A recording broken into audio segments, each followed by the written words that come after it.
kuva ku itariki ya mbere ukwakira 2021 i Dubai muri Leta Zunze Ubumwe z'Abarabu hari kubera Expo 2020 yari iteganyijwe kuba mu bihumbi 2020 ariko iza kwimurwa kubera icyorezo cya COVID-19 ari nayo mpamvu yitwa Expo 2020.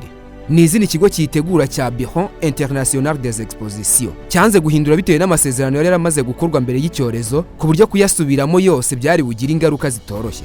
Expo mpuzamahanga nk'iri kubera i Dubai yatangiye mu 1967 ibera i Londres mu Bwongereza, itangira iba buri myaka ibiri iza gushyirwa ku myaka 10 mbere y'uko ishyirwa ku myaka 5 ari nayo ntera iba hagati y'izi Expo zombi. Expo Dubai 2020 izamara amezi 6 kuko yatangiye kuwa mbere ukwakira 2021 ikazarangira tariki ya 31 Werurwe 2022.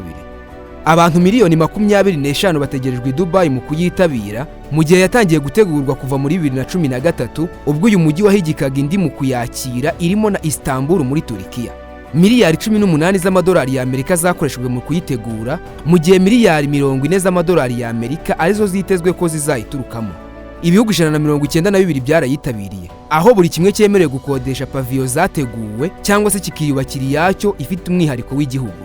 Izi paviyo kwagereranya na stand zisanzwe muri Expo ntoya ziba zifite umumaro wo gushyirwamo ibikorwa buri gihugu cyifuza kugaragaza ubundi kajya yakira abantu bifuza kuyisura. Buri gihugu cyitabiriye Expo Dubai 2020 gihabwa umunsi wo kuzerekana ibikorwa byacyo mu buryo burambuye.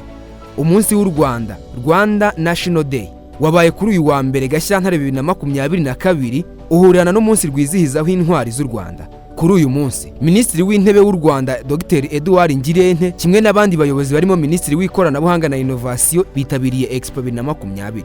Dr. Ngirente yavuze ko iyi Expo 2020 ari umwanya mwiza u Rwanda rubonye wo kwerekana amateka n'umuco w'u Rwanda ndetse no kumurika byiza rwagezeho mu myaka 27 n'intego z'iterambere rufite mu myaka iri imbere zibumbiye mu cyerekezo 2050.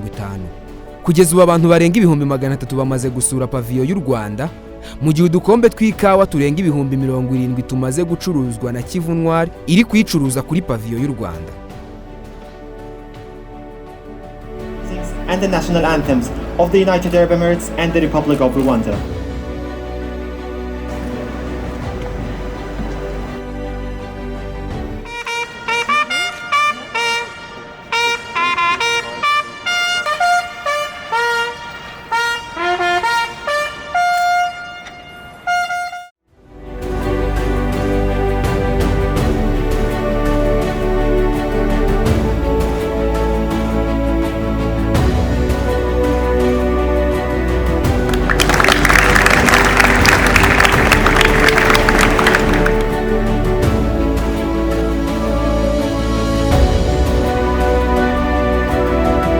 Thank you, Mr. Prime Minister.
Impamvu u Rwanda rwaje muri Dubai Expo mbere na mbere nuko dufitanye umubano mwiza n'igihugu cya UAE kandi twifuza gukorana byinshi nk'igihugu.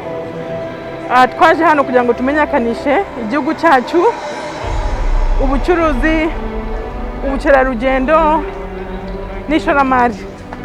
Hano hari ibihugu byinshi hafi bavuye ku isi yose kugira ngo tumenyekanishe u Rwanda rwacu hano. Niyo mpamvu twaje hano, yaba Visit Rwanda cyangwa kwerekana ikoranabuhanga mu gihugu cyacu ndetse na opportunity amahirwe abashoramari bashobora kubona mu gihugu cyacu. Niyo mpamvu tugaragaze ibyiza by'u Rwanda ndetse n'amahirwe abashoramari bashobora kubona bashyize amafaranga.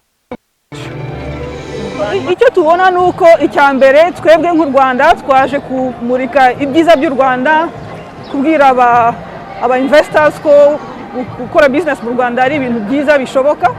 Ikindi kintu twigiye hano kuko hari ibihugu byinshi birenga 190 bimurika ibyabo uko bakora business, natwe turabyigiramo tukareba uko babikora, tukareba n'ibyacu ukuntu twakongera kubyongeraho umusaruro kugira ngo dukomeze dutere imbere.